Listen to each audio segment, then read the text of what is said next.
Welcome to the Sherwood Urban Farm, where my desire is to see a vegetable garden in every backyard in the city. In today's video, I want to show you my greenhouse, which was a DIY build based off of my previous grow tent. In June of 2020, I bought the Garden Master grow house and I was really impressed with it. I had grand plans for growing all kinds of things. I had wanted to grow seedlings, lots of seedlings, and then I did try to grow cucumbers and tomatoes in it. The tomatoes were a great success until the wind started to blow. Well, this little thing just couldn't stand the wind. So yeah, you can have a look here. Here's a clip from one of my videos just to show you what it looked like. There it is. The poles are bent. The fittings have broken. I didn't do this. The wind just, once the wind gets it, it just rips it apart. And I have tied it to the fence post of the vegetable garden to try and stabilize it. That helped for a couple of months, but it's just shocking. These things have broken off. I've tried to glue this.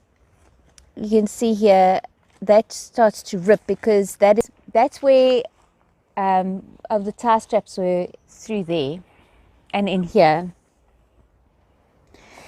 That one's lasted better, but yeah, you can see where I actually just went right through the plastic here, and then I've had to tie it on there to prevent the thing from actually blowing away completely. So I have a plan. I'm going to build a wooden frame for it, and I'm going to carry on I'll use these shelves because they're really nice, and until in the beginning I'm just going to use the tent part with a wooden frame, and then I'm just going to put it over the wooden frame, and then later on what I'll do is I'll get rid of this and then go with a clear roof sheeting and clad the whole thing with a clear roof sheeting. But this is a bit disappointing. Only I didn't even make a year. It didn't make a year. So if somebody had to ask me our opinion on the grow tent, not in Port Elizabeth, that's for sure. Maybe in some other windless city, but certainly not here.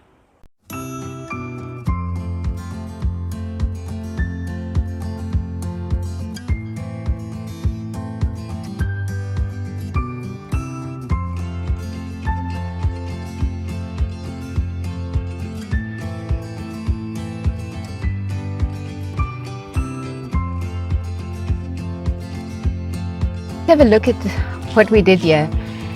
So the first thing we did was I built the wooden frame, and with the help of my family, and didn't put the door in yet, and then just used the original tent thing over it, but the zip broke, and so then that sort of forced me to have to actually make it a bit more permanent.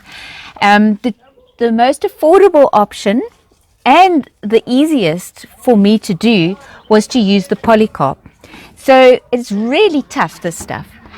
However, you can just cut it with a wire cutter, metal cutters, or a scissor, or angle grinder. I just used a metal cutters. And I had to make the door. So the way we made the door is that we didn't cut the sheet. The sheet actually sort of comes over, but you can see this stuff is very tough. So when I open it, I just open it like that, and then which still seals nicely. There are some gaps, but it gets quite hot in here when it's a hot day like today. So I might actually have to, even in summer, I might have to put a fan in to circulate the air.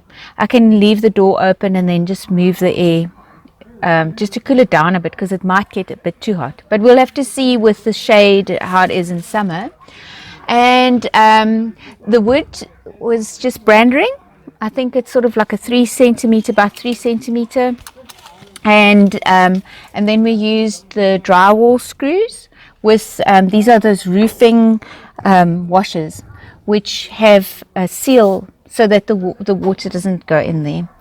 And I've been inside here when it's raining and it doesn't rain in. And then on the roof, we just took a piece of the polycarp and then just pulled it over as a ridging, and then my husband pop riveted with those same roofing washers, and he pop riveted it down, so it's a bit of a DIY ridging, and that works perfectly. What else do we have in here? I just want to add, this whole build turned out to be cheaper than that grow tent that I had. So if you are ever thinking of possibly making your own greenhouse, rather build your own greenhouse than go with that grow tent, because I mean, at least I got to use the shelves in here, but otherwise it was a bit of a waste of money. But anyway, so one learns, eh? School fees, we'll put it down to school fees.